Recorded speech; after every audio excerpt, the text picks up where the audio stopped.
Sabi ko, ano ba to? Wala rin akong idea sa parley. Wala ko talagang idea, hindi ko siya alam. And kaya sa akin, try ko daw ang parley. Pero hindi pa ako ready. Sintido ko ang sakit. So alam ko na may mali sa katawan ko. Alam ko na may nangyayaring hindi maganda sa katawan ko.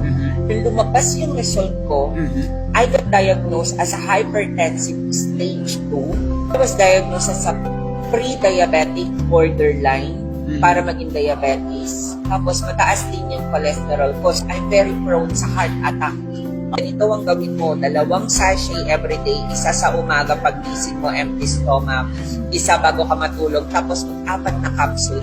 So after ko nun, sabi ko, nagbabago yung pakiramdam ko. Pag-take mo. Wala na ako sa barley and all. Magandahan kasi dito, they don't just into business it. They care about you. They care about you. They're, oh my God, I have goosebumps. Kasi yun yung nangyari sa akin. Naiyak tuloy ako. So, sobrang thankful lang ako kasi may JC.